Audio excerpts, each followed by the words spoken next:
Number 15 got to be Rico Reckless. This guy, he used a calculated plan when it came to this shit. I interviewed him earlier in the year, and the guy told me he was going to do this shit. He dropped about 5, 6 projects, and it took him to where he at now. He cashed in on his beef with Soulja Boy like he supposed to did. He was smart. He wasn't cheap about it. He took his videos to World Star. He gained a big-ass fan base, but he also lost a lot of friends. He beefed with his homies, beefed with FBG. He even dropped songs like TOOKA and started saying he was smoking TOOKA and all kind of shit. It kind of looked like the fame went to his head, but then again, if niggas dissing you, do you got to be respectful when niggas dissing you and trying to act like you ain't around? So that's the reason why that was number 15 on the list. Number 14 got to be the rise of Lil Herb. This guy blew up. He been doing this shit for a while. He was actually one of the founding fathers, if you ask me. Him, ChiefKeef, Lil Durk, he was right there, him and Bibby.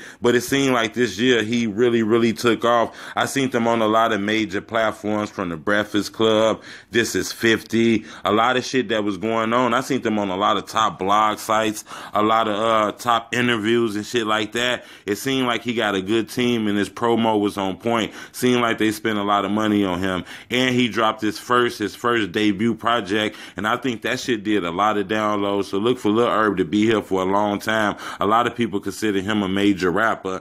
Number 13 got to be D Rose. Man, it's crazy. D Rose, one of the most popular drill stars in this shit, and I'm not sure if we can call him a rapper, even though the guy do got a lot of rap songs on the internet, don't get me wrong, but he currently serving, I believe, 40-some years in the penitentiary for a murder that the police is alleging that he had a role in. The crazy part is a lot of the fans, and there's a lot of stories about him not doing that shit. A lot of stories about him being locked up for a murder he didn't commit. But you got to remember, that shit come with the street shit. It's a possibility you can go to jail for some shit your homie did or whatever. I do think this is a sad story because I believe if he would have took this rap shit serious, he would have blew up. So that's why I put him on this list. Number 12 got to be Vic Mensa confronting DJ Academics.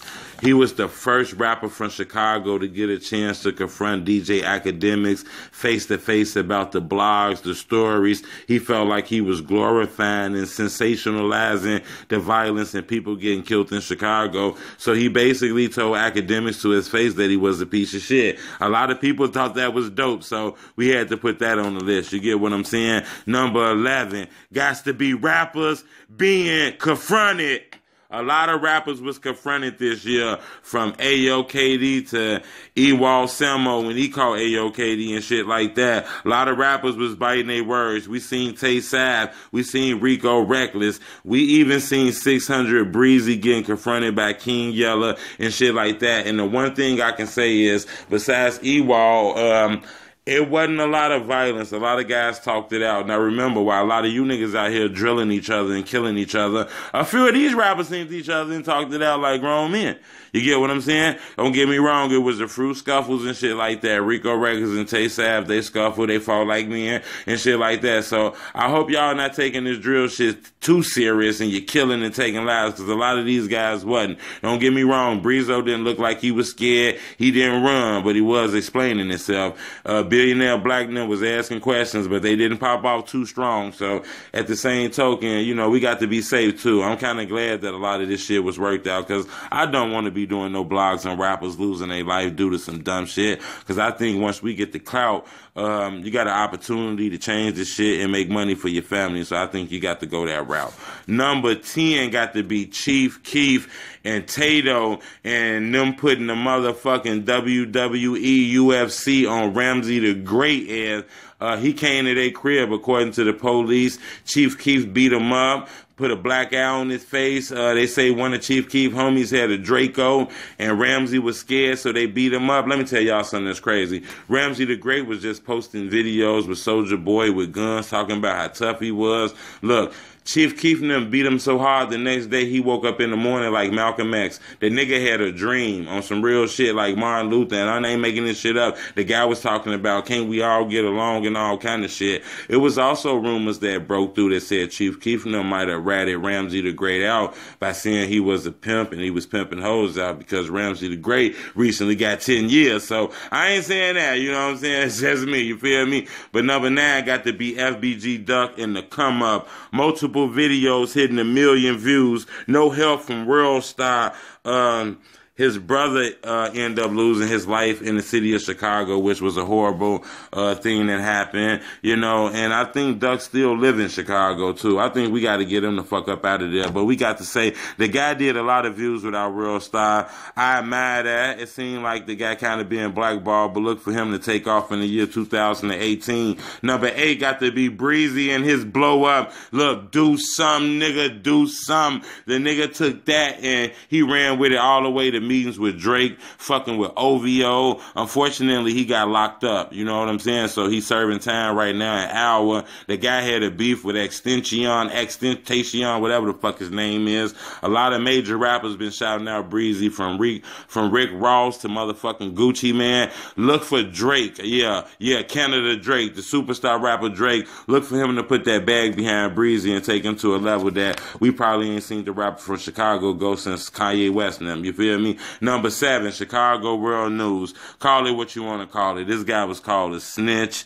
This guy was speaking on gang hits and who did them. This guy was doing videos on top hitters, top drillers, the people who killing people. In my opinion, I thought he was one of the top bloggers in Chicago. He was becoming the top blogger. The guy was doing views and his shit was very interesting. Now, whether you want to call it snitch or call him Darkwing Duck or whatever the fuck you want to call him, I don't know. But one thing I can say that I interviewed him and he seemed like a pretty cool dude. You know, I think he's back with a new channel in 2018. Look for this guy new channel to quickly take off. Excuse my French. Well, look for his channel to quickly take off because I feel that this guy is very intriguing and he got a lot of nice sources. Now, whether you believe the news that he's saying, you can't take this shit because he wasn't there. If you wasn't there, you don't really know. But it seems like some people really do be giving this guy a lot of information because he be doing a lot of shit. You feel me?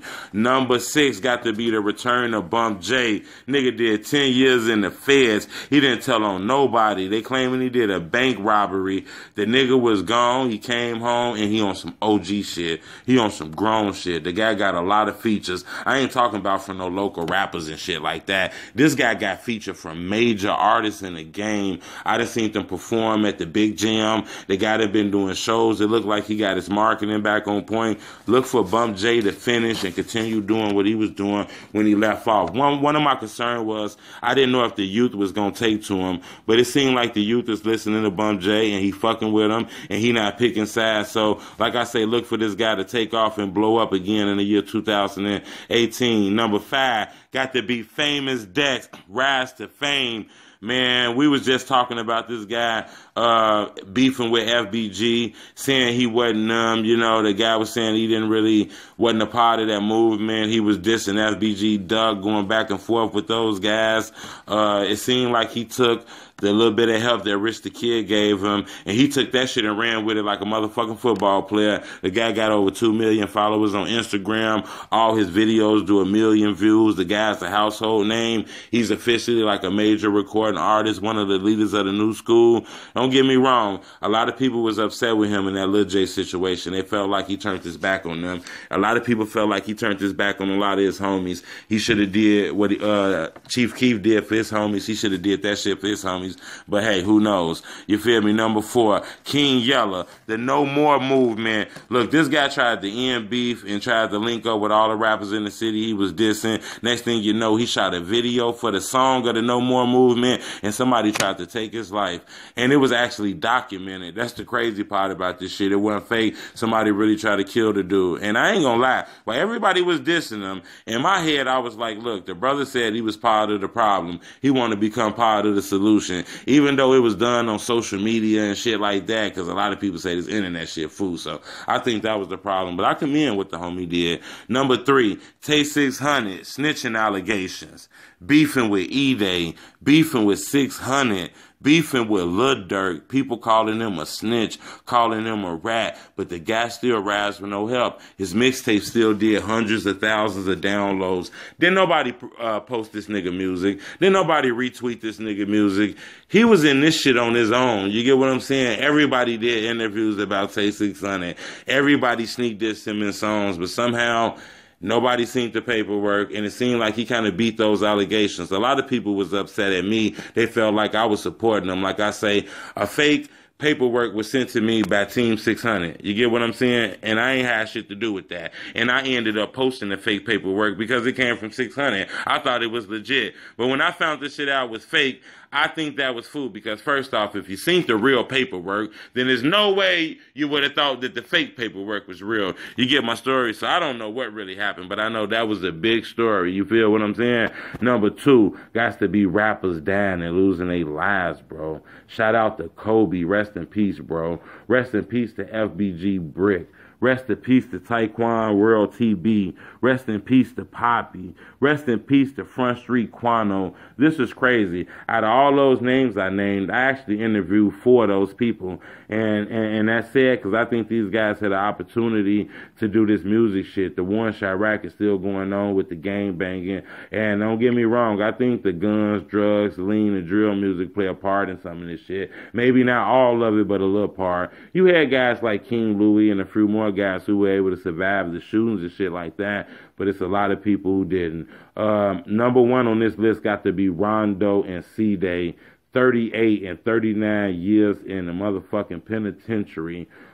These guys right here, in my opinion, supposed to be rich as hell right now. These should be the hottest rappers coming out of Chicago. They should be somewhere in Miami or Vegas in a motherfucking designer robe eating gluten-free cereal, like I always say. But unfortunately, they're going to be spending 30-some years in the penitentiary, which is a sad story, because the police is alleging they had a role in the murder. In my opinion, I want to say something. I find it crazy that a lot of these young members of 600 is locked up for a long time. Their guidance, I feel like a lot of people didn't guide these guys the right way. I'm not throwing no shots. That's just what I see. You know, I think these guys had relationships with French Montana, Meek Mills, Lil Durk, ChiefKeef, Fredo Santana. It's no way they should have been in the hood or any kind of position where they was doing shit or even being alleged to do shit. But unfortunately, the street life happens, and if you ain't from the streets, you don't know shit about the streets. I want to give an extra shout out to Kanika Jenkins. Rest in peace, young lady, and I want to give my condolences to your family. I'm not sure what happened to you. I know in Chicago, it's a lot of forensic polices and shit out here who say they know what the fuck happened. I don't know what's happened. I seen your video plenty of times. You get what I'm saying? And I'm not sure exactly what went on. But if it was foul play, I hope the police look into that shit the same way they're looking to what the fuck happened to one of their people. You get what I'm saying? I do find it ironic that your clothes was up and all kind of shit like that. But who am I? I'm just a blogger from Chicago. But we want justice for Kanika, and we gonna ride and we gonna march for you, young lady. And I appreciate everybody rocking with us for this last year, man. So make sure y'all subscribe to my channel. Make sure you follow me on Instagram at We Are The Truth Teller.